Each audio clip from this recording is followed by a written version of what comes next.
हर रोज एक नई कहानी देखने के लिए चैनल को सब्सक्राइब करें और बेल आइकन को दबाना ना भूलें। जूही एक गरीब और कम पढ़ी लिखी लड़की होती है। उसकी शादी मोहित से होती है। मोहित अपने माता पिता भैरवी और गोपीचंद के साथ रहा करता था। मोहित और उसके परिवार वाले काफी रूढ़िवादी विचारों वाले होते हैं। जूही की पड़ोस की औरतें जब उसके घर आती हैं, तभी वो उसके हाथ के बने रसगुल्ले खाकर उसकी खूब तारीफ करते हैं। अरे वाह वाह जूही बिटिया, क्या रसगुल्ले बनाए हैं, मजा ही आ गया। इन्हें खाकर तो मन तृप्त हो गया।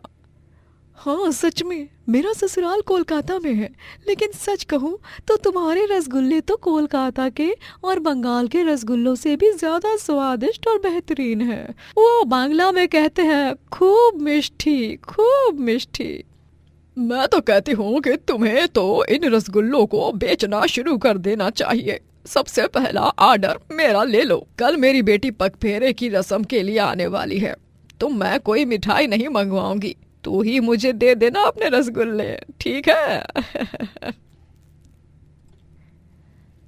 इतना कहकर वो औरतें चली जाती हैं। भैरवी कुछ नहीं सुनती है, क्योंकि वो अपने कमरे में ध्यान में मगन होती है। वहीं गली की औरतों की बातें सुनकर जूही को रसगुल्ले बेचने का सुझाव बहुत अच्छा लगता है। वो रसोई में जाकर सोचती है, वो काकी, उन्होंने तो मुझे एक बहुत ही बढ़िया सुझाव दे दिया है। मैं घर बैठे ही रसगुल्ले बनाकर बेचूंगी तो मैं अच्छे खासे पैसे कमाने लगूंगी। जूही रात में मोहित, भैरवी और गोपीचंद से रसगुल्लों को बेचने की बात करती है। तभी तीनों गुस्सा हो जाते हैं। अरे पगला आ गई है क्या तू बहू, है? पता है ना तुझे, हमारे यहाँ औरतें हमेशा पतियों से एक कदम पीछे ही रहती हैं। उन्हें आदमी से कम का ही दर्जा दिया जाता है। बहू, औरत का काम होता है घर गृहस्थी चूल्हा चौका संभालना, और आदमी का काम होता है अपने परिवार की खातिर पैसे कमा कर लाना और सबका ध्यान रखना। और अगर तुम्हें रसगुल्ले बनाने का इतना ही शौक है तो घर पर बनाओ ना, जितने बनाने हैं। बेचना ही क्यों है? हाँ, ज्यादा उड़ो मत, वरना पर काटने में मुझे 1 मिनट भी नहीं लगेगा। समझ गई तुम? जी समझ गई मैं। जूही अपने घर वालों की बातों से डर जाती है, लेकिन उसे अगले दिन बाजार में वही औरत मिल जाती है। ये क्या कह रही है जूही तू? अरे नहीं नहीं, ऐसा मत कर। शाम को मेरे घर पर मेरा पूरा परिवार इकट्ठा होने वाला है। अब आखिरी समय पर तो मुझे कहीं किसी मिष्ठान भंडार में फ्रेश मिठाइयाँ भी नहीं मिलेंगी। तुझे ही मुझे रसगुल्ले बनाकर देने होंगे जूही, बस। लेकिन काकी, मैं नहीं बना सकती। आप समझने की कोशिश कीजिए। अरे बेटा, अब तूने जुबान दी थी, इसीलिए मैं तेरे भरोसे पर रही। अब ऐसा मत कर, बना लेना किसी बहाने से। या फिर एक काम करते हैं, मैं भैरवी को किसी बहाने से बाहर ले जाती हूँ, तू झट से बना देना। ठीक है काकी, अब आपको जुबान दी है तो करना तो पड़ेगा ही। वो औरत भैरवी को अपने साथ किसी बहाने से बाहर ले जाती है और जूही घर पर फटाफट रसगुल्ले बना लेती है, और इस तरह वो अपना पहला रसगुल्ला ऑर्डर पूरा करती है। ऐसे ही अब उसे कई सारे लोग बाहर ऑर्डर देने लगते हैं, और जूही जब घर पर कोई नहीं होता तभी रसगुल्ले बनाती और अपने ऑर्डर्स पूरा करती है। जूही इस काम से अच्छे खासे पैसे कमाने लगती है, और वहीं वो उन पैसों को गुल्लक में जमा करने लगती है। एक दिन तो उसके ऑर्डर्स ही खत्म नहीं होते। हे भगवान, अब मैं क्या करूं? आज के मेरे ऑर्डर्स तो पूरे ही नहीं हुए हैं। पापा जी और माँ जी के मंदिर और वॉक से आने के समय भी हो रहा है। अभी भी और 3 बॉक्स भर के रसगुल्ले बनाने हैं। क्या करूं मैं, क्या करूं? जूही को कुछ सूझ नहीं रहा होता है। तभी अचानक से घर की डोरबेल बजती है, और तभी जूही बहुत घबरा जाती है। वो फटाफट सारा सामान 2 मिनट के अंदर समेट लेती है और भैरवी और गोपीचंद को घर के अंदर लेती है। क्यों रे, क्या घोड़े बेचकर सो गई थी जो दरवाजा खोलने में 20 साल लगा दिए? 20 साल नहीं भैरवी, 2 मिनट। लेकिन मेरी दुनिया में 1 मिनट 10 साल के बराबर है। हाँ, और ये क्या, घर में मीठी मीठी महक कहाँ से आ रही है? कहीं तूने कोई मिठाई विठाई तो नहीं बनाई ना बहू? नहीं तो माँ जी, क्या आप भी कैसी बातें कर रही हैं आप? बिना किसी शुभ काम के मैं मिठाई क्यों बनाऊंगी भला? हाँ, वो भी है। इस बार तो जूही बाल बाल बच जाती है, लेकिन एक दिन अचानक से भैरवी घर की चाबी से बाहर से दरवाजा खोल लेती है और वो जूही को घर में चुपके से रसगुल्ले बनाते हुए पकड़ लेती है। पकड़ लिया। जिस बात का मुझे शक था आखिर वही सच है। तू हम लोगों से छुप छुपा कर रसगुल्ले बेचती है ना। तुझे शर्म नहीं आई ये सब करते हुए? हैं? तुझे हमने उसी दिन समझाया था ना कि हमारे घर की बहुएं ये सब काम धाम नहीं करती। तो तुझे एक बार में समझ क्यों नहीं आई? हैं? माँ जी मुझे माफ कर दीजिए, मैं आइंदा फिर कभी ऐसा नहीं करूंगी। फिर तूने ये कभी काम करने की जुर्रत भी की ना तो मुझसे बुरा कोई नहीं होगा, समझ गई तू? जूही का ये काम बंद कर दिया जाता है। वो अब ऑर्डर्स नहीं लेती और सिर्फ घर का काम ही किया करती। भैरवी ने गोपीचंद और मोहित को भी जूही के चुपचाप रसगुल्ले बेचने के बारे में बता दिया था। कुछ दिनों बाद मोहित की नौकरी छूट जाती है और वो घर पर ही बैठा रहता है, जिस कारण अब उन पर आर्थिक समस्या आ जाती है। एक हफ्ते में 25 जगह इंटरव्यू दे चुका हूँ, लेकिन उसके बावजूद भी मुझे कहीं पर नौकरी नहीं मिली। पता नहीं क्या होगा, कैसे कटेंगे हमारे दिन। हाँ ना बेटा, राशन थोड़ा सा ही बचा है। अगर वो खत्म हो गया तो हमारे खाने के भी लाले पड़ जाएंगे। तभी जूही उन लोगों की बातें सुनकर सोचती है, बस बहुत हुआ इन लोगों का, अब मैं इनके दबाव में नहीं आने वाली। बात अब मेरे परिवार की है, मुझे अपने परिवार को संभालना ही होगा। क्या हुआ जूही बहू, तुम किस सोच में पड़ गई? पापा जी, वो मेरी बहन की तबीयत बहुत खराब है। क्या मैं कल से दिन में 5 से 6 घंटे वहाँ उनसे मिलने जा सकती हूँ कुछ दिनों के लिए, जब तक वो ठीक नहीं हो जाती? ठीक है, लेकिन घर के काम को निपटा कर ही जाना होगा तुझे। जी आप उस सब की चिंता मत कीजिए। जूही अपने घर वालों को झूठ बोलकर गांव के बाहरी इलाके में जाकर रसगुल्ला ठेला लगाती है और रसगुल्ला बेचना शुरू करती है। लोगों को उसके रसगुल्ले बहुत पसंद आने लगते हैं। वो रोज करीब 6 घंटों तक रसगुल्ले बेचती और घर चली आती। 1 महीने तक वो ऐसा ही करती। एक दिन अचानक से घर मालिक अपने आदमियों के साथ आ जाता है। चलो चलो, हमें कुछ नहीं सुनना है, जल्दी से इस मकान को खाली करो। अगर वक्त पर किराया नहीं दे सकते तो मैं तुम लोगों को यहाँ नहीं रख सकता। लेकिन साहब, मेरी बात तो सुनिए। उतने में वहां पर जूही आ जाती है, जो घर मालिक को सारा किराया दे देती है और वो पैसे लेकर चला जाता है। भैरवी, गोपीचंद और मोहित ये सब देख दंग रह जाते हैं।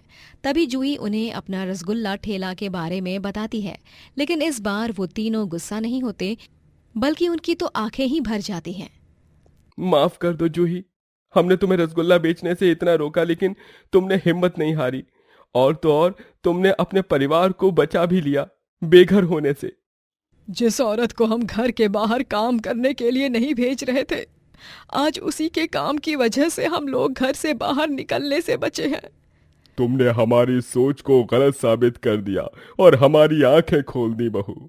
उस दिन के बाद से जूही पूरे दिन रसगुल्ला बेचती और अच्छे पैसे कमाती। कुछ दिनों बाद मोहित को भी नौकरी मिल जाती है और वो लोग एक खुशहाल जीवन जीने लगते हैं। मृणालिनी जी की 2 बहुएं होती हैं, छोटी बहू आरोही और बड़ी बहू चकोर। आरोही की जेठानी चकोर ने सिर्फ 4th कक्षा तक पढ़ाई की होती है और आरोही एक पढ़ी लिखी लड़की होती है जो एक बड़ी पोस्ट पर नौकरी कर रही होती है। चकोर के काम पढ़े लिखे होने के कारण उसे हर कोई ताने कसता रहता। एक दिन जब घर पर एक कुरियर आता है तभी, अरे चकोर बहू, जरा देख तो किसका कुरियर आया है, किसी ने मंगवाया है और क्या मंगवाया है। उस बक्से के ऊपर नाम लिखा होगा। लेकिन बॉक्स पर अंग्रेजी अक्षरों में नाम लिखे होने के कारण चकोर को पढ़ने में काफी दिक्कत होती है। बी एल, नहीं ये तो एम है, नहीं ये क्या लिखा है। तभी वहां पर आरोही आती है और चकोर के हाथ से वो बॉक्स छीनते हुए कहती है, भावेश लिखा है इस पर, ये मेरे पति का कुरियर है। आपको इतनी सी भी इंग्लिश पढ़ने नहीं आती क्या भाभी? लानत है आप पर, मेरी किस्मत ही फूटी है जो मुझे एक अनपढ़ जेठानी मिली है। वैसे आप कितनी कक्षा तक पढ़ी है, या फिर कभी स्कूल में गई ही नहीं? नहीं आरोही, मैं स्कूल में गई हूँ ना, मैं 4th तक पढ़ी हूँ, लेकिन 4th कक्षा में थी तभी मेरे बाबा का देहांत हो गया और फिर गरीबी के कारण मजबूरी में मुझे अपनी पढ़ाई छोड़नी पड़ी। जो भी हो, अब इस बात को तो कोई नहीं बदल सकता कि तू ठहरी 1 नंबर की अनपढ़। अरे तू कहाँ और आरोही बहू कहाँ? जा जाकर चाय बना कर ला। तेरी दुनिया वही रसोई में ही है चकोर बहू। तू बस चूल्हा चौका करने के लायक ही है। हाँ। चकोर को मृणालिनी की ये बात सुनकर बहुत बुरा लगता है, लेकिन वो चुपचाप रसोई के अंदर चली जाती है। फिर एक दिन जब वो चकोर का पति हेमंत अपना टिफिन घर पर ही भूल जाता है, तब अरे ये क्या, हेमंत जी तो अपना टिफिन यहीं भूल गए। मुझे उन्हें टिफिन देने ऑफिस जाना चाहिए, वरना आज फिर वो कैंटीन में खाना खा लेंगे और फिर से उनकी तबीयत खराब हो जाएगी। चकोर टिफिन लेकर हेमंत के ऑफिस में जाती है और वहां जाने के बाद वो सबसे पूछने लगती है। ओह, बहन जी, क्या आप मुझे बता सकती हैं कि हेमंत जी के केबिन कहाँ है? ओए अनपढ़ गंवार, बहन जी होगी तू। मैं एक मॉडर्न और पढ़ी लिखी लड़की हूँ। अरे गाइस, ये तो हेमंत की वाइफ है लगता है। ये इतनी अनपढ़ है, ये पता नहीं था यार। और तो और इसके बदन से मसालों की बदबू भी आ रही है। तुम यहाँ? तुम्हें किसने कहा था यहाँ पर आने के लिए और मेरी इज्जत की धज्जियां उड़ाने के लिए? जी वो चकोर को बहुत शर्मिंदगी महसूस होती है और हेमंत भी उसे घर आने के बाद बहुत सुनाता है, जिसके बाद वो बहुत रोती है। तभी वहां उसके पास उसका ससुर बृजमोहन आता है और वो उसके हाथ में एक बुक, पेन और स्कूल बैग थमाता है। ये क्या है बाबूजी? अरे ये तेरी नई शुरुआत है चकोर बहू। तू अब स्कूल जाएगी और पढ़ेगी लिखेगी। क्या? ये आप क्या कह रहे हैं बाबूजी? हाँ चकोर बहू, बस बहुत आंसू बहा लिए तूने अपने तिरस्कार के। अब सबको जवाब देने की बारी आ गई है। तेरा एडमिशन मैंने कर दिया है। अब तू स्कूल जाएगी और खूब पढ़ेगी। धन्यवाद बाबूजी, आपका बहुत बहुत धन्यवाद। चकोर अगले दिन स्कूल यूनिफॉर्म पहनकर स्कूल के लिए निकलती है। तभी मृणालिनी, आरोही, हेमंत और आरोही का पति सूरज हैरान रह जाते हैं। ये क्या जेठानी साहिबा, चली स्कूल? तुम्हारा दिमाग खराब हो गया क्या चकोर बहू? तुम्हें इस उम्र में स्कूल जाते हुए शर्म नहीं आ रही? तुम्हारे अनपढ़ होने के कारण पहले ही हमें कम शर्मिंदगी नहीं झेलनी पड़ती, ऊपर से अब तुम स्कूल जाकर और इज्जत मिट्टी में मिलाओ। लोग हम पर हंसेंगे। अरे जब तू स्कूल जाएगी तब घर का काम कौन करेगा? अरे चुप, एकदम चुप। मृणालिनी, आरोही बहू और हेमंत, चकोर स्कूल जाएगी और उसे कोई नहीं रोक सकता है। आरोही बहू जब ऑफिस जाती है तब उससे कोई नहीं पूछता कि काम कौन करेगा, तो अब चकोर बहू से क्यों पूछा जा रहा है? और माँ, अगर चकोर बहू पढ़ना चाहती है तो उसमें कोई बुराई नहीं है। पढ़ने की कोई उम्र नहीं होती। सूरज और बृजमोहन दोनों चकोर को स्कूल जाने के लिए प्रोत्साहित करते हैं। वहीं मृणालिनी, आरोही और हेमंत के चेहरों पर 12 बज जाते हैं। चकोर जब स्कूल जाती है तभी उस पर सभी बच्चे हंसते हैं, लेकिन वो उस बात का बुरा नहीं मानती और वो उनके साथ फिर भी दोस्ती करने लगती है। अब धीरे धीरे चकोर को पढ़ने लिखने आने लगता है, लेकिन देवरानी आरोही से अपनी जेठानी को स्कूल जाते हुए देखना कुछ सहन नहीं होता, इसीलिए वो उसके स्कूल जाने में बाधाएं डालने लगती है। मैं चकोर को स्कूल जाने नहीं दे सकती, क्योंकि अगर वो स्कूल गई ना तो मुझसे भी आगे निकल जाएगी और फिर मैं इस घर को अपने काबू में नहीं कर पाऊंगी। मुझे उसके स्कूल जाने के रास्ते के लिए काली बिल्ली बनना ही होगा। चकोर रात भर जाकर अपना साइंस प्रोजेक्ट मॉडल बनाती है, लेकिन आरोही उसे 1 मिनट में तोड़ देती है, जिस कारण चकोर को स्कूल में टीचर से डांट पड़ती है। ये सब क्या है चकोर? तुम ना तो होमवर्क करती हो, ना जल्दी स्कूल आती हो, और अब आज साइंस प्रोजेक्ट भी नहीं लाई। मैं तुम्हें मार्क्स नहीं दूंगी। जाओ, बाहर खड़ी रहो जाकर। बेचारी चकोर को पूरे दिन क्लासरूम के बाहर खड़े रहना पड़ता है। फिर एक दिन आरोही चकोर के फाइनल एग्जाम्स के दिन चकोर के स्कूल के चपरासी को पैसे देकर उससे चकोर को वॉशरूम में बंद करने को कहती है। अरे कोई है क्या? अरे कोई है? दरवाजा खोलो, मेरा आज फाइनल एग्जाम है। मुझे एग्जाम लिखनी है। मुझे एग्जाम लिखनी है। हे भगवान, ये किस मुसीबत में फंस गई मैं। चपरासी कहाँ चला गया? कोई सुन भी नहीं रहा मेरी आवाज। कोई है? चकोर चिल्लाती रहती है, लेकिन कोई दरवाजा नहीं खोल पाता और एग्जाम खत्म हो जाते हैं। चकोर इस एग्जाम में फेल हो जाती है, जिस कारण उसे फिर से रीटेस्ट देने पड़ते हैं। ऐसे आरोही चकोर के एग्जाम्स में मुश्किलें डालती रहती है, लेकिन हर बार चकोर हर मुसीबत को मात देकर आगे निकलती है। और ऐसे ही कुछ साल बीत जाते हैं और चकोर एक काबिल लॉयर बन जाती है। और तभी आरोही के बॉस ने उसके साथ छेड़खानी की होती है, जिस कारण आरोही बहुत घबराई हुई होती है। उसने उसने मेरे साथ छेड़खानी की माँ जी, और मैं कुछ नहीं कर पाई। कोई लॉयर मेरे केस लड़ने को तैयार नहीं है। क्योंकि सिसोदिया एक बहुत अमीर और पावर वाला आदमी है। डोंट वरी आरोही, मैं लड़ूंगी तुम्हारा केस, फिर चाहे कोई सिसोदिया को उसके पिताजी भी हो, मैं डरूंगी नहीं। चकोर अपनी देवरानी का केस लड़ती है और वो उसे इंसाफ दिलाती है। सिसोदिया को गिरफ्तार किया जाता है, जिसके बाद आरोही को अपने सारे गुनाहों का एहसास हो जाता है और वो चकोर से माफी मांगती है। मुझे माफ कर दो चकोर भाभी, आपको नहीं पता, लेकिन मैंने आपके साथ पिछले कुछ सालों में बहुत बुरा किया है, जलन के मारे, गुस्से के मारे, और पता नहीं क्यों। लेकिन आज जब पूरी दुनिया ने मुझ बेसहारा औरत की मदद करने से इनकार कर दिया, तब आपने मेरा साथ दिया। आप जैसी जेठानी भगवान हर देवरानी को दे। बस अब नो मोर आंसू। मेरी प्यारी देवरानी, तुम मेरी छोटी बहन जैसी हो। अरे अंत भला तो सब भला। हमने जिस औरत का हमेशा मजाक उड़ाया और जिसे अनपढ़ कहा, आज उसी ने हमारे घर की इज्जत बचा ली। माफ तो मुझे भी कर दे चकोर बहू, मैंने हमेशा तुझे ताने दे देकर कमजोर समझा। और मुझे भी माफ कर दो चकोर, तुम्हारा साथ देने की जगह मैं तो तुम्हारे पढ़ने के खिलाफ ही रहा हमेशा से। चकोर सभी को माफ कर देती है और वो आरोही को अपने गले से लगाती है और इस तरह देवरानी जेठानी एक हो जाती हैं और फिर पूरा परिवार खुशी से साथ साथ रहने लगता है। सरोज और राजनाथ के 4 बेटे होते हैं, जिनके नाम ओमकार, कार्तिक, मोहन और विवेक होते हैं। चारों में सबसे बड़े ओमकार और कार्तिक होते हैं, जिनकी शादियां हुई होती हैं। ओमकार की शादी ऋतु से हुई होती है और कार्तिक की शादी आरोही से। आरोही और ऋतु दोनों अमीर घर की बेटियां होती हैं और दोनों बहनें अब एक ही घर की बहू बनकर आई होती हैं।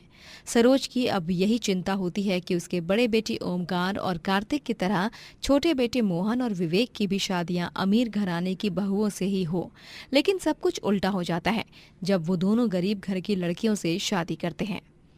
अरे सत्यानाश हो तुम दोनों का, निर्लज नलायकों! तुम्हें कुल मिलाकर ये गरीब लड़कियां ही मिली थी क्या? इन दोनों बहनों ने जरूर तुम दोनों पर कोई जादू टोना किया होगा। मॉम, आप प्लीज ये फालतू की बातें मत कीजिए। मैं मधु से बहुत प्यार करता हूँ माँ। और मैं भी दिशा से बहुत प्यार करता हूँ। दिशा और मधु दोनों के दोनों पैसों से तो गरीब हैं, लेकिन दिल की बहुत अमीर है माँ। इनके मन में सबके लिए बहुत इज्जत और प्यार है। मुझे कुछ नहीं पता, लेकिन मैं इन दोनों गरीब घर की लड़कियों को अपनी बहू बिल्कुल नहीं मानूंगी। मेरी बहुएं सिर्फ आरोही और ऋतु है, समझ गए तुम दोनों? सरोज, क्यों बेवजह ऐसी बातें कर रही हो? अब जब मोहन और विवेक ने इन दोनों से प्यार किया है तो उसमें क्या खराबी है? हमारे लिए हमारे बेटों की खुशियां ज्यादा महत्वपूर्ण है या अपनी खुशियां? बताओ बताओ सरोज। सरोज मुंह बनाती है और वहां से चली जाती है, लेकिन राजनाथ अपनी दोनों गरीब बहुओं का गृह प्रवेश कराता है और उन दोनों की आरती उतार कर वो उन्हें घर में लाता है। धन्यवाद पापा जी, हम दोनों गरीब बहनों को अपनी बहू के रूप में स्वीकारने के लिए। हाँ पापा जी, आप सच में बहुत अच्छे हैं। जीती रहो बहुओं। सरोज थोड़ी सी टेढ़ी है, उसे ठीक होने में समय लगेगा, लेकिन तुम दोनों अपनी तरफ से पूरी कोशिश करना और उसका दिल जीत कर ही रहना। माँ जी भले ही हमें कितना भी बुरा भला बोले, हम उनसे अपनी सगी माँ की तरह ही प्यार करते हैं और हमेशा करते रहेंगे। हाँ पापा जी, हमें माँ जी से कोई गिला शिकवा नहीं है। दिशा और मधु की समझदारी देखकर राजनाथ को बहुत खुशी होती है। वहीं सरोज बहुत दुखी मनाती है और तभी उसकी दोनों अमीर बहुएं आरोही और ऋतु उसके पास जाती हैं और कहती हैं, ओफो माँ जी, आप निराश क्यों हो रही हो? जो हुआ अच्छा ही हुआ है। अरे कलमुहियों, क्या अच्छा हुआ है बताओ जरा, बात करती हो। माँ जी, मैं और आरोही जानते हैं कि आपकी नई बहुएं गरीब हैं, लेकिन यही तो सबसे बेस्ट बात है कि वो दोनों गरीब हैं। अरे तुम दोनों की दोनों ने क्या पी रखी है? ये क्या उटपटांग जैसी बातें कर रही हो तुम दोनों? ऊट पटांग जैसी बातें नहीं कर रहे हैं हम माँ जी, एकदम सही बातें कर रहे हैं। आप अपनी नई बहुओं को बहू समझिए ही मत, उन्हें आप नौकरानी समझिए। हाँ, अब हम तीनों उससे इतना काम करवाएंगे कि वो दोनों इस घर को छोड़कर ही भाग जाएंगी, और फिर हम दोनों देवरों के लिए नई नई अमीर बीवियां लाएंगे, यानी आरोही और मेरी दो अमीर देवरानियां। कैसा लगा आइडिया? है ना एकदम ढिंचैक? वाह वाह वाह, आइडिया तो बहुत ही सॉलिड है बहुओं, मान गई मैं तुम दोनों को भी। अब दोनों क्रूर अमीर बहुएं और सास सरोज मिलकर बेचारी दोनों गरीब बहुओं पर खूब अत्याचार करने लगती हैं। चलो चलो जल्दी से सबके कमरे साफ कर लो, उसके बाद तुम दोनों गरीब बहुओं को हम तीनों के सर की मालिश भी तो करनी है। और हाँ, आज रात को हम तीनों के पसंद की मीठी डिशेस बनाओगी तुम, ठीक है? लेकिन माँ जी, मैंने और मधु ने पहले ही इतना सारा खाना बनाया है और हम दोनों बहुत थक भी गए हैं। थक गए हो तो क्या, मुझे कुछ नहीं पता। और नहीं तो क्या, है गरीब लेकिन नखरे और तेवर तो देखो इनके। Bloody fool. कौन सा फूल? फूल नहीं माँ जी, मैं तो इन दोनों गरीब देवरानियों को अंग्रेजी में बेवकूफ कह रही हूँ। अच्छा। सरोज, आरोही और ऋतु तीनों मधु और दिशा पर जरा सा भी रहम नहीं करते और उनसे ढेर सारा काम करवाते हैं और अपने सर की मालिश भी करवाते हैं। रात को जब दोनों बहुत ज्यादा थक जाती हैं तभी। माँ जी, जेठानी जी, अब हम दोनों सोने जाएं। अरे रुको, इतनी भी क्या जल्दी है भाई, पिक्चर तो अभी बाकी है। मैंने और राजनाथ जी ने तय किया है कि हम घर में कल सुबह हवन रखेंगे। उसमें बहुत से लोग आएंगे और खास करके पंडित जी भी आएंगे, और हम हवन के बाद आश्रम में भी खाना भिजवाना चाहते हैं। इसीलिए अब तुम दोनों बहुएं रात भर जागकर आश्रम के 100-150 लोगों का और साथ ही कल हवन में आए लोगों का खाना बनाओगी। हलवा, पूरी, सब्जी ही नहीं, बहुत कुछ बनाना है तुमको। और ये रही वो लंबी लिस्ट, क्या क्या बनाना है वो सब इसमें लिख दिया है। लेकिन माँ जी, मधु और मुझ में जरा सी भी अब ताकत नहीं बची है। जेठानी जी, आप दोनों भी मेरी और मदद कर देती तो। ना बाबा ना, हरगिज नहीं, हम दोनों के लिए हमारी ब्यूटी स्लीप बहुत जरूरी है। चलो रितु, हमारे नाइट स्किन रूटीन का टाइम हो गया है। आरोही और ऋतु दोनों वहां से चली जाती हैं और बेचारी मधु और दिशा रात भर जागती हैं और अगली सुबह के हवन का खाना बनाती हैं। सुबह तक काम कर करके उन्हें हवन के बीच ही चक्कर आ जाते हैं और तभी डॉक्टर को घर पर बुलाया जाता है। इतनी टेंशन वाली बात नहीं है, दोनों बहुत ज्यादा एग्जॉस्टेड हो चुकी थी और उन्हें 1 मिनट का भी आराम नहीं था, इसीलिए ऐसा हुआ। कोई चिंता वाली बात तो नहीं है ना डॉक्टर साहब? नहीं, अब बस ये दवाइयां दे दीजिए इन्हें। कुछ दिनों तक दिशा और मधु दोनों की तबीयत बहुत खराब रहती है। उसके बावजूद भी वो दोनों निरंतर काम कर रही होती हैं और थोड़ी सी भी शिकायत नहीं करती हैं। एक दिन सरोज अचानक से सीढ़ियों से गिर जाती है और उसे चोट लगती है। डॉक्टर उसे 1 महीने का स्ट्रिक्ट बेड रेस्ट करने को बोलते हैं। तभी आरोही बहू, अरे ऋतु बहू, तुम दोनों अब यहीं रुको। वो दोनों तो घर के सारे काम करेंगे, लेकिन तुम दोनों यहीं रुको मेरी सेवा करने के लिए। मैं तो अब बाथरूम भी नहीं जा सकती, इसीलिए तुम्हें मेरे पास रुकना ही पड़ेगा। माँ जी, आपका क्या दिमाग खराब हो गया है? हम दोनों आपके बाथरूम साफ करेंगे, अब यही रह गया है क्या? और नहीं तो क्या, चलो आरोही, हम ना रहने वाले इस घर में। आप अपनी दोनों गरीब बहुओं से ही करवाओ अपनी सेवा। लेकिन बहुओं, अरे बहुओं रुको तो। सरोज को बेड पर ही बाथरूम कराने कहा गया था और ऐसे में वो बेचारी बेड से उतर भी नहीं पाती। तभी उसकी सेवा के लिए अंत में उसकी दोनों गरीब बहुएं मधु और दिशा ही आती हैं। माँ जी, आप चिंता मत कीजिए, अब हम दोनों आ गए हैं ना, हम दोनों आपकी पूरी देखरेख करेंगे। चलिए, पहले आप टॉयलेट कर लीजिए और फिर मैं आपको नए कपड़े पहनाती हूँ और फिर हम दोनों आपको गर्मा गर्म पोहे खिलाएंगे, भोपाली स्टाइल वाले पोहे।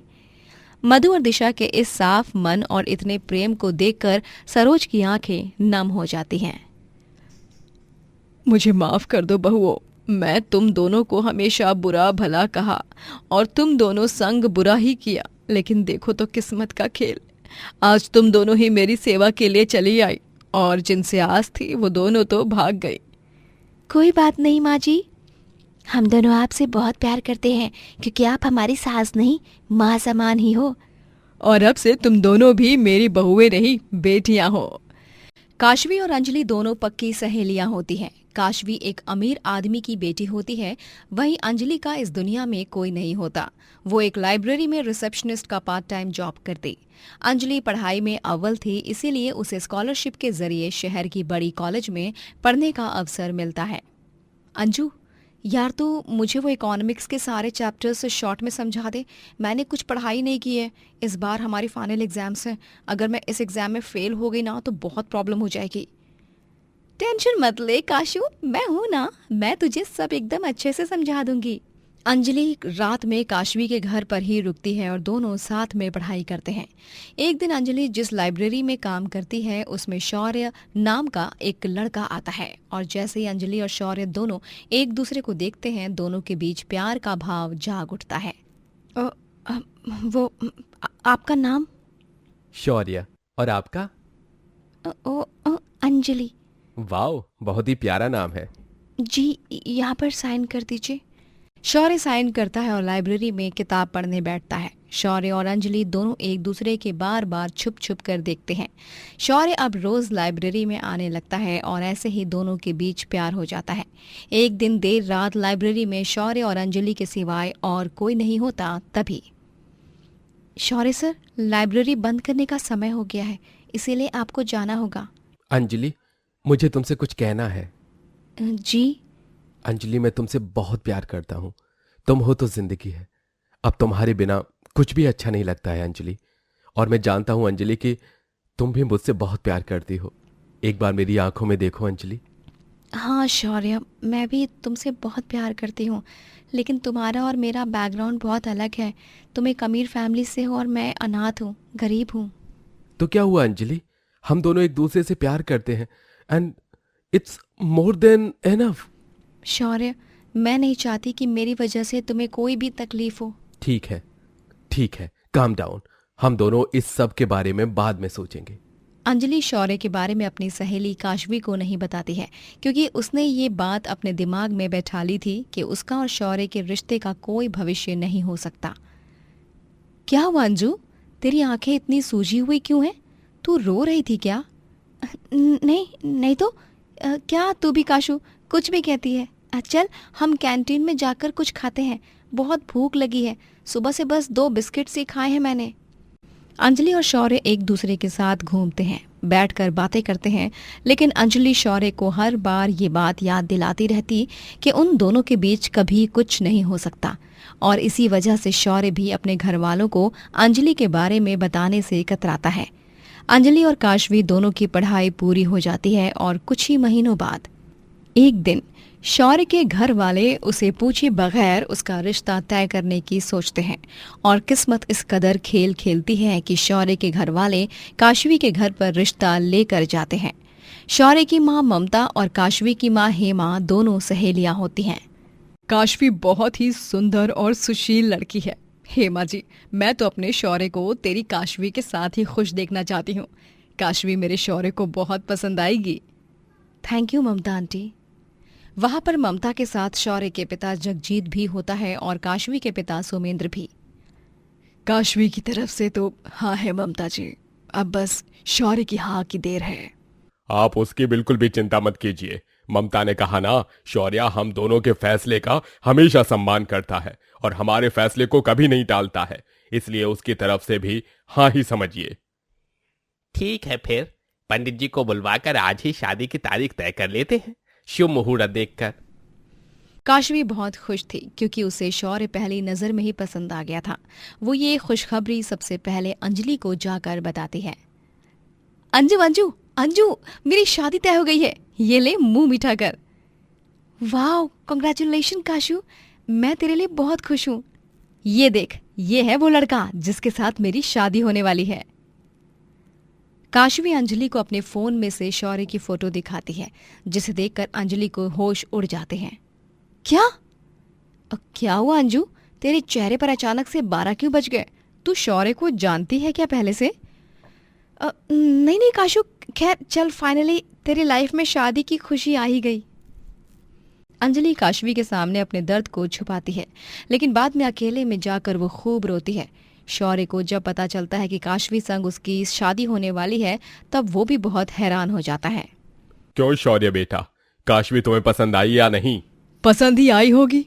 क्या आप भी कैसा सवाल पूछ रहे हो जगजीत जी? हाँ ममता, मैं तो ये बात भूल ही गया था कि हमारा बेटा हमारी बात को कभी टाल नहीं सकता है। लेकिन पापा।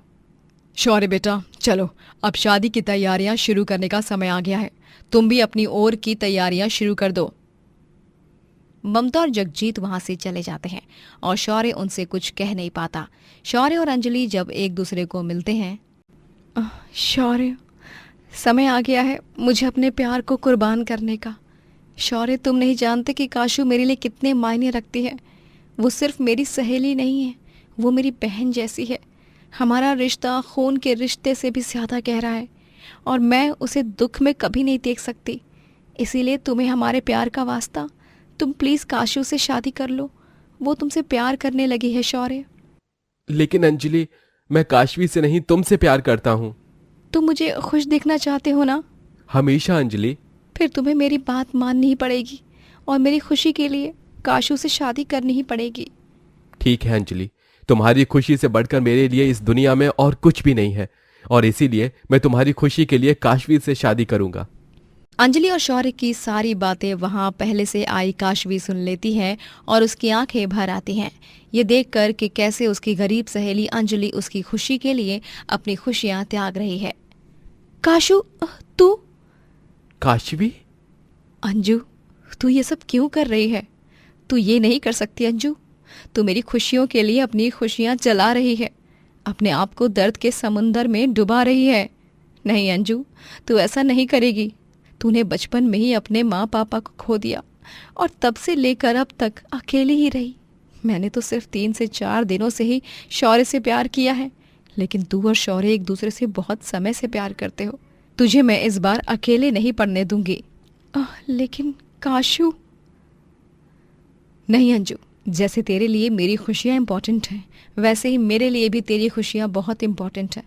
मेरे पास तो हमेशा से ही सब कुछ था, लेकिन तू हमेशा से प्यार और रिश्तों के मामले में अकेली रही है, और अब जब तुझे सब कुछ मिल चुका है तो मैं तुझे फिर से अकेला नहीं होने दूंगी। मैं शौर्य से इतना प्यार नहीं करती जितना तू करती है। काशवी अंजलि और शौर्य दोनों के हाथों में हाथ मिलाती है और दोनों की शादी कराती है। कुछ महीनों बाद काशवी कनाडा चली जाती है, जहां उसे अपना जीवन साथी इंदर मिलता है और दोनों शादी कर लेते हैं और सभी अपनी जिंदगियों में खुशी खुशी रहने लगते हैं। त्रिशा की शादी एक बड़ी फैमिली वाले लड़के से होती है जिसका नाम अभिषेक होता है। त्रिशा के ससुराल में उसकी जेठानी परागी, जेठ धवल, ननद विद्या, उन दोनों का एक छोटा बेटा नकुल, सास गोदावरी, ससुर प्यारेलाल, दादी सास सरोज और दादा ससुर उत्तम चंद होते हैं। त्रिशा जब अपने ससुराल में आती है तभी वो मन ही मन कहती है, इस फैमिली को तो मैं ही अपनी काबू में रखूंगी। लेकिन जब वो अपनी जेठानी परागी को देखती है तभी उसके सारे सपने उससे बिखरते हुए नजर आते हैं, क्योंकि ससुराल में हर कोई परागी के ही गुणगान गा रहा होता है। परागी ऑफिस में काम करने भी जाया करती और साथ ही वो अपनी इतनी बड़ी फैमिली को भी संभालती। नकुल बेटा, ये लो तुम्हारा टिफिन और ये तुम्हारा बैग। यही बैठो 5 मिनट, मैं स्कूल बस आती होगी। माँ जी, ये आपका माला। पापा जी, ये आपका इकोनॉमिक टाइम्स वाला अखबार। दादाजी आप दोनों की दवाइयाँ, और ये लो विद्या तुम्हारी cold coffee with less sugar. Dhaval, Abhishek, आप दोनों की टिफिन्स भी रेडी हैं। सच में गोदावरी, परागी बहू का कोई जवाब नहीं। इस जैसी बहू तो दुनिया भर में नहीं मिलेगी। ये बात तो आपने बिल्कुल सही कही माँ जी। परागी भाभी इज द बेस्ट। खाना बनाने से लेकर एक सुपर प्रेजेंटेशन तक हर काम में she is the best. Trisha भाभी, मैं तो कहती हूँ कि आप भी से ना अभी से परागी भाभी से क्लासेस लेना शुरू कर दो, वरना आपका पत्ता तो कट हो जाएगा। हाँ, कैसी बात करती है तू विद्या। प्रगति बहू, ये लो, ये तुम्हारी तिजोरी की चाबी है, तुम अपने पास ही रखना इसे। और हाँ परागी बहू, आज तुम कल का काम भी कर लेना, क्योंकि कल हमारे घर में पूजा है और उसमें तुम्हारा होना बहुत जरूरी है, क्योंकि तुम ही तो हो इस घर की खरी लक्ष्मी। जी दादाजी, मैंने कल की छुट्टी ले ली है पहले से ही, आप उसकी चिंता मत कीजिए। हर किसी के लिए घर में परागी ही बेस्ट थी। हे भगवान, यहाँ पर तो हर कोई इस परागी के नाम की ही माला जप रहा है। कहीं ऐसा ना हो कि इस परिवार को अपने बस में करने से पहले ये जेठानी ही मुझ पर भारी पड़ जाए। परागी घर की सबसे महत्वपूर्ण सदस्य हो चुकी थी। घर में छोटे से छोटे फैसले वो ही लेती, और एक दिन जब राशन में त्रिशा एक्स्ट्रा बटर मंगवाती है तभी, त्रिशा तुमने ये एक्स्ट्रा मक्खन क्यों मंगवाया है? ऑलरेडी घर में इतना सारा मक्खन पड़ा हुआ है ना, उस पर और क्यों? क्यों? क्या हुआ? अगर मैंने एक्स्ट्रा मक्खन मंगवा भी लिया तो कौन सा लाखों का नुकसान हो गया? लाखों का नुकसान नहीं हुआ है त्रिशा, लेकिन आप तो ऐसे ही रिएक्ट कर रही हो ना जेठानी जी, जैसे लाखों का ही नुकसान हुआ हो। देखिए, आप ना अपनी ये होशियारी मुझे तो बिल्कुल भी मत दिखाइए। आप होंगी इस घर की देवी, लेकिन मैं आपकी भक्त बनने में कोई दिलचस्पी नहीं रखती। सो प्लीज अपनी बॉसगिरी अपने पास ही रखो। हाँ। इतना कहकर त्रिशा मुंह बनाकर अपने कमरे में चली जाती है। अरे त्रिशा, अरे मेरी बात तो सुनो त्रिशा। बहुत बदतमीज है ये छोटी बहू। त्रिशा के बर्ताव से ये साफ साफ झलक रहा था कि वो परागी से जल रही थी। त्रिशा हमेशा से अकेली थी, क्योंकि बचपन में ही उसके माता पिता इस दुनिया से चले गए थे और वो अनाथ आश्रम में चली गई थी। फिर और अब बड़ी फैमिली मिलने पर वो सबके साथ घुल मिल गई थी, लेकिन उसकी जेठानी के कारण उसके मन में जलन का भाव पैदा हो जाता है। क्यों नहीं हूं मैं परागी की तरह? काश मैं उसकी तरह होती तो पूरे घर पर अपनी हुकूमत चला पाती, लेकिन मैं बाकी लोगों की तरह परागी की गुलाम नहीं बनने वाली। हाँ त्रिशा, इस घर में कोई भी परागी भाभी का गुलाम नहीं है। सबके सब उनसे बस प्यार करते हैं, इसलिए उनका आदर सम्मान करते हैं। तुम्हें भी धीरे धीरे वक्त के साथ समझ आ जाएगा कि वो कितनी अच्छी हैं, लेकिन वो तभी होगा जब तुम अपनी आंखों से जलन और नफरत का चश्मा हटाओगी। मैं उनसे नहीं जलती अभिषेक। तुम्हारी उनके लिए जलन साफ साफ दिखाई देती है त्रिशा। फाइन, अगर तुम्हें अपनी भाभी के गुण गाने हैं ना तो गाते रहो। त्रिशा रूठ कर बैठ जाती है और फिर रात में अभिषेक उसकी फेवरेट वनीला आइसक्रीम लाता है और उसे मनाता है। त्रिशा अब आए दिन यूं ही छोटी से छोटी बातों पर अपनी जेठानी से लड़ने लगती है और बेचारी परागी उसे कुछ भी नहीं कहती। एक दिन मसाले पीसते समय त्रिशा के हाथ छिल जाते हैं। तभी ये लो त्रिशा, ये क्रीम लगा लो अपने हाथों पर, इससे तुम्हें आराम मिलेगा और जलन कम होगी। अरे नहीं चाहिए मुझे आपकी ये क्रीम।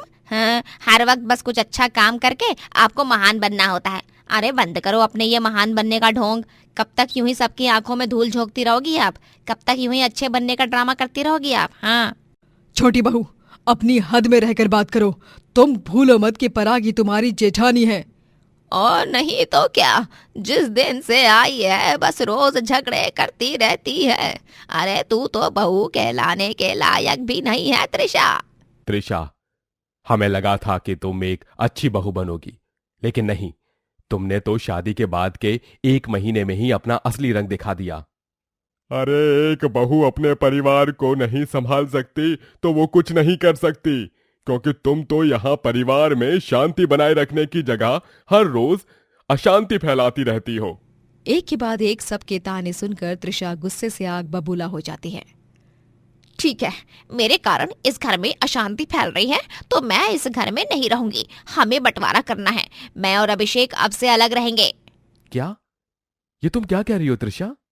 हाँ, जो भी कह रही हूँ बिल्कुल सही कह रही हूँ अभिषेक। अगर तुम्हें मेरे साथ अलग नहीं होना तो तुम्हें मुझसे हमेशा हमेशा के लिए दूर होना होगा, यानी भूलना होगा मुझे। हाँ।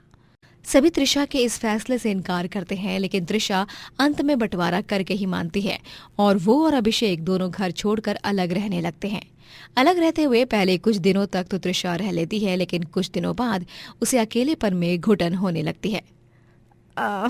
मुझे बहुत घुटन सी हो रही है अभिषेक। मुझे सबकी याद आ रही है। शायद मैं ही गलत थी जो सबके साथ ठीक से रह नहीं पाई। अभी अकेली पड़ने के बाद तुम्हें अपनी गलतियों का एहसास हो रहा है त्रिशा, लेकिन अब नहीं, अब बहुत देर हो चुकी है। अब तुम और मैं यहीं रहेंगे हमेशा के लिए। लेकिन अभिषेक। अभिषेक वहां से उठकर चला जाता है। अब त्रिशा बुरी तरह अपने ही खोदे हुए गड्ढे में गिर चुकी थी। देर से ही सही उसे अपने परिवार की अहमियत समझ आ चुकी थी।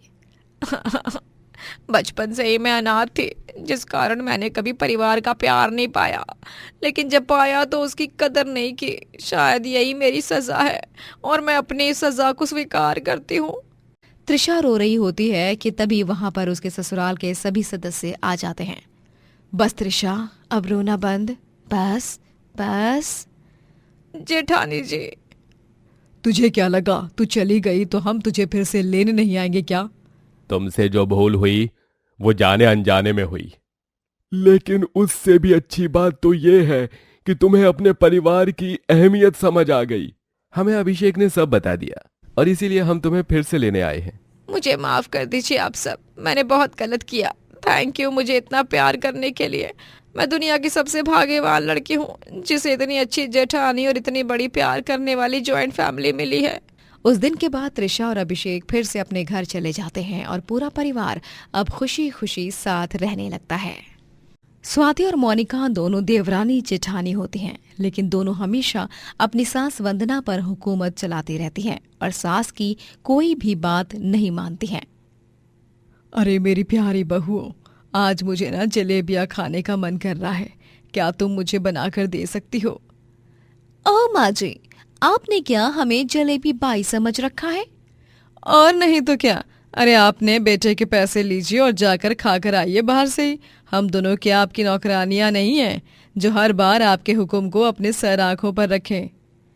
अरे पर लेकिन बहुओं सुनो तो। दोनों बहुएं अपने कानों में हेडफोन्स लगा लेती हैं और नाचने लगती हैं।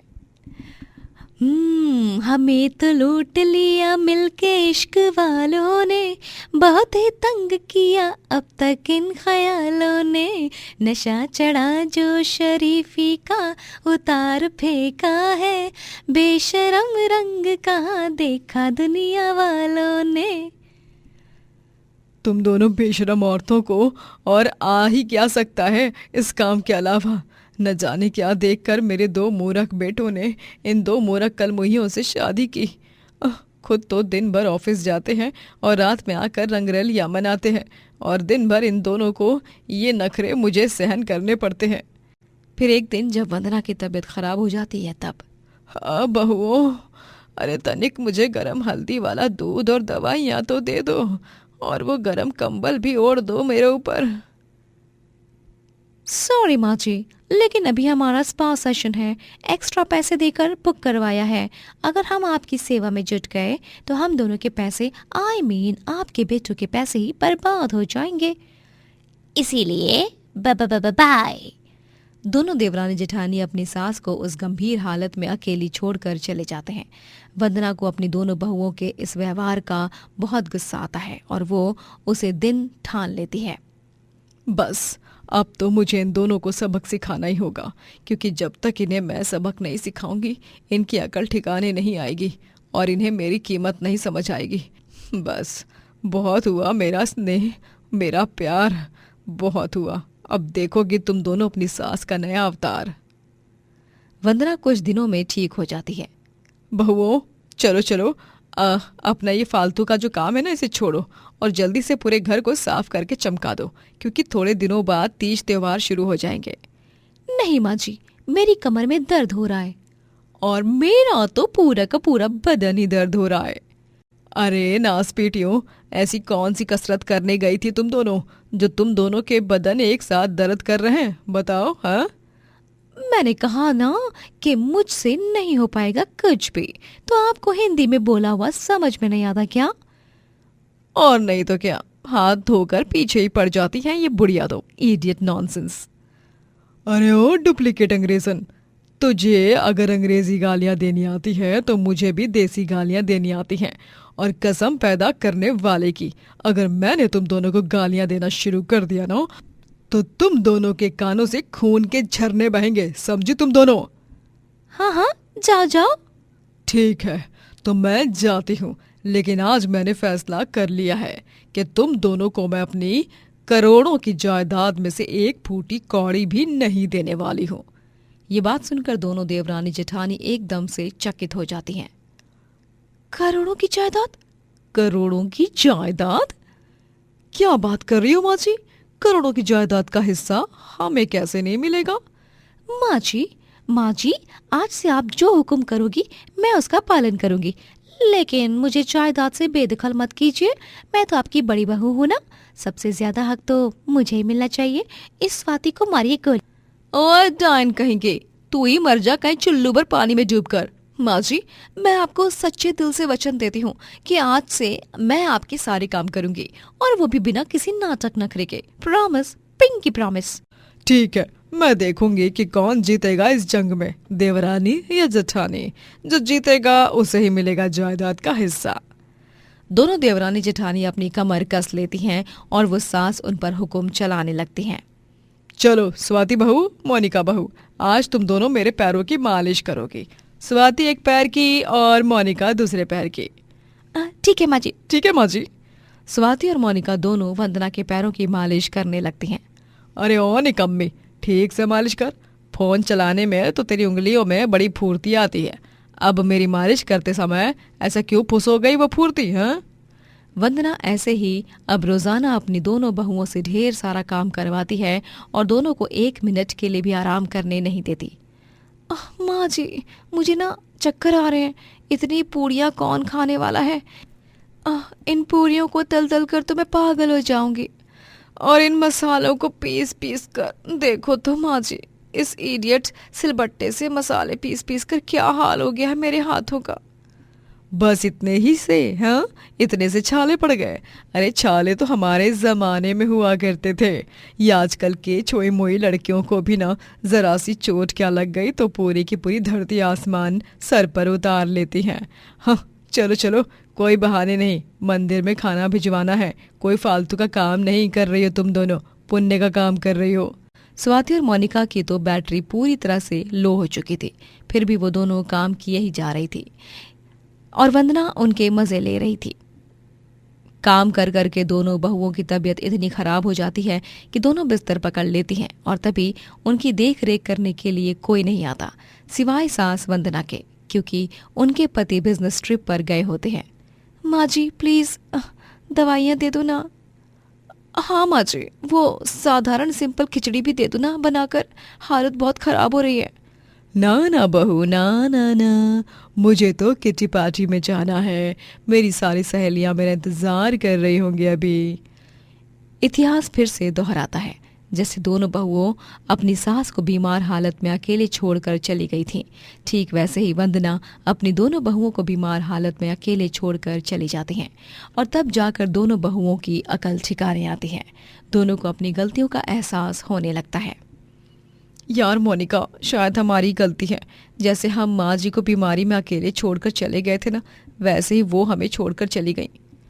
अब मुझे रियलाइज हो रहा है कि माँ जी पर क्या क्या बीती होगी जब वो अकेली ही घर का काम करती थी, जब वो अकेली ही रसोई में घंटों खड़े होकर गर्मी में खाना बनाती थी, जब वो भी हमारी तरह बीमार में अकेली पड़ गई थी। उतने में वहां पर वंदना आ जाती है। उसके एक हाथ में खिचड़ी की थाल होती है तो दूसरे हाथ में दवाइयाँ। तुम दोनों को क्या लगा कि मैं तुम जैसी हूँ? नहीं, मुझ में दिल है, इंसानियत है। माफ कीजिएगा माँ जी, हम दोनों ने बहुत गलत किया। हमें वैसे नहीं करना चाहिए था। अब जाकर हम दोनों को समझ में आया है कि आप पर क्या क्या बीती होगी जब हमारे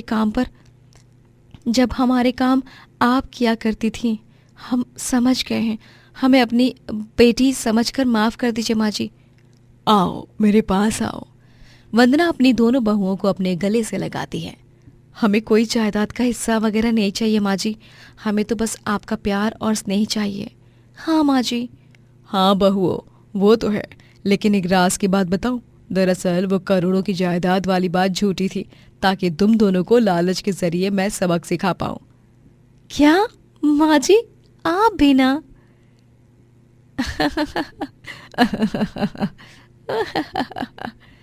इस तरह देवरानी जेठानी अपनी सास संग खुशी खुशी रहने लगती हैं।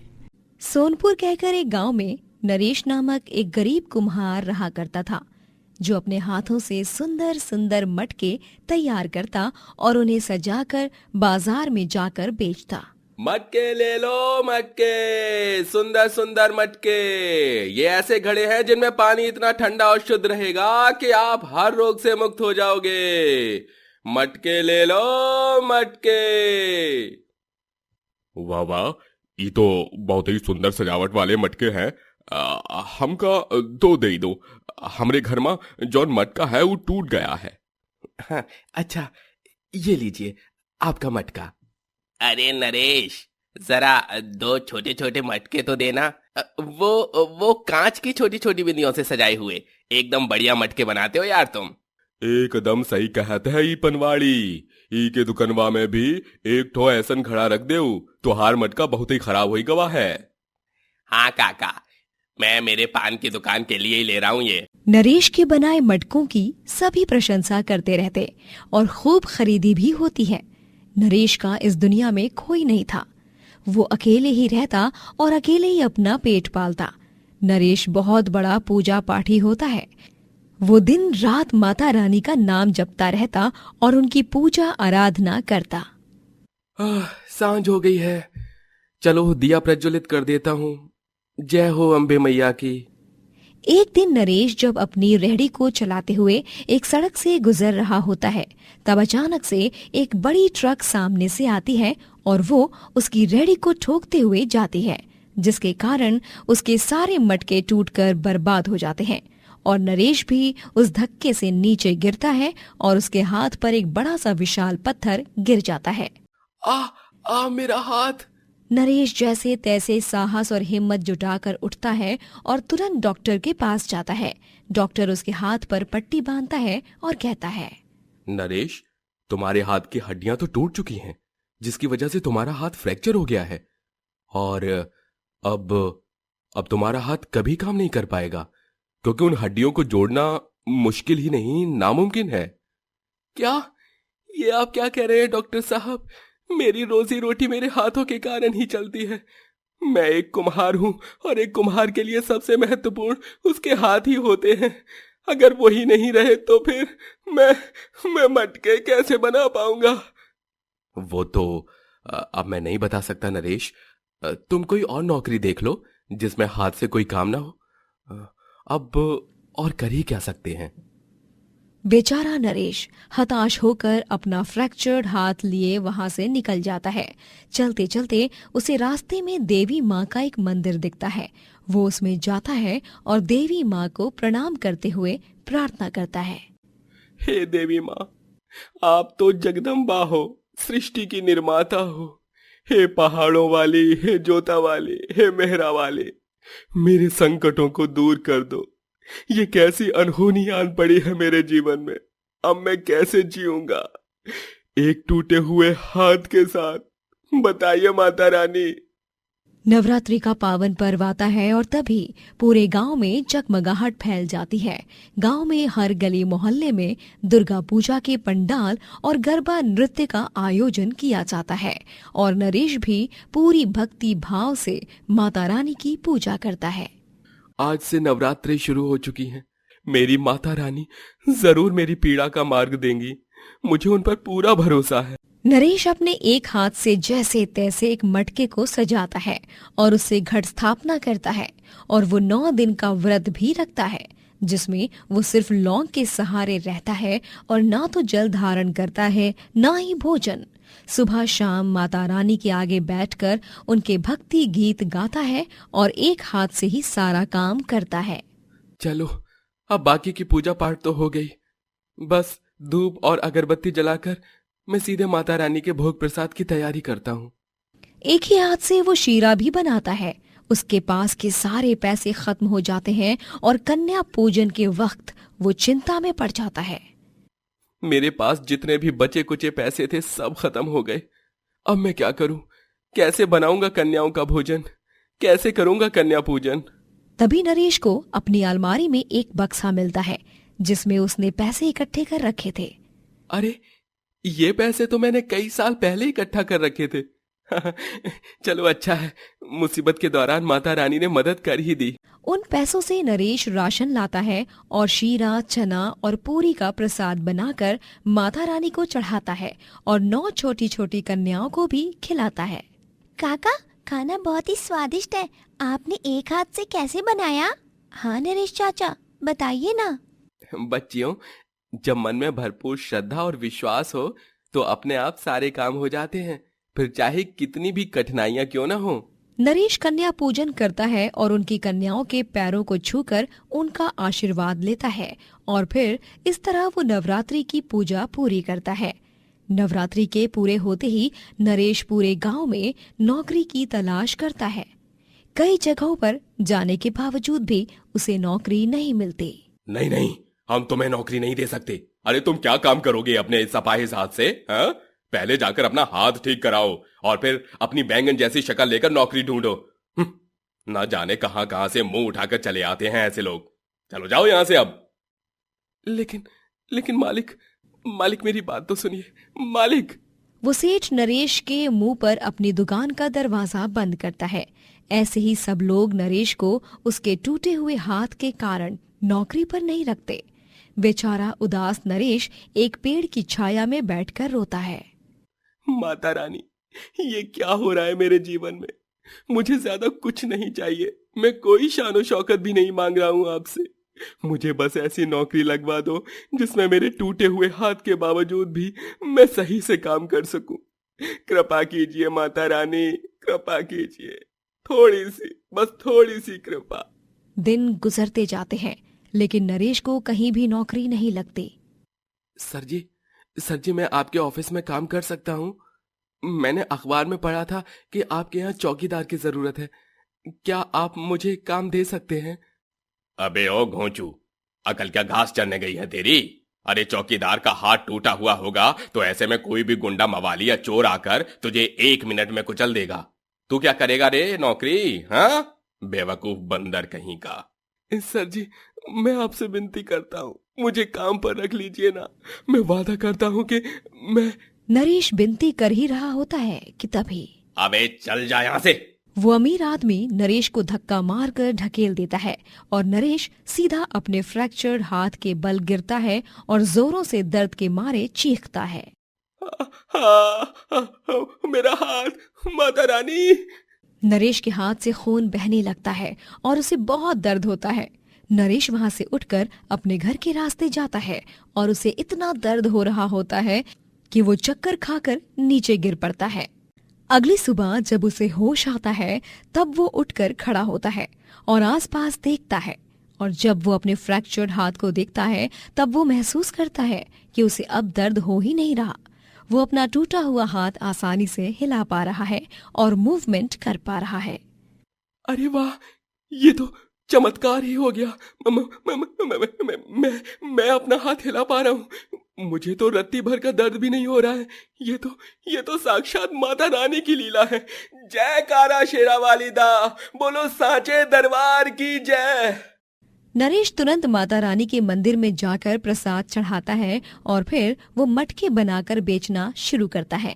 उसे एक बड़ा ऑर्डर भी मिलता है और एक अमीर आदमी उसे अपनी कंपनी में डिजाइनर मटके बनाने के लिए ऑफर देता है। ऐसे ही कड़ी मेहनत और परिश्रम करके नरेश सफलता की इमारत की ऊंचाई छूता है और एक बड़ा आदमी बन जाता है। लेकिन वो तब भी माता रानी का परम भक्त रहता है और सदैव उन्हें पूजता रहता है। दोस्तों, अगर आपको ये कहानी पसंद आई तो लाइक करें, शेयर करें और कमेंट करके बताएं कि कहानी में आपको सबसे अच्छा क्या लगा।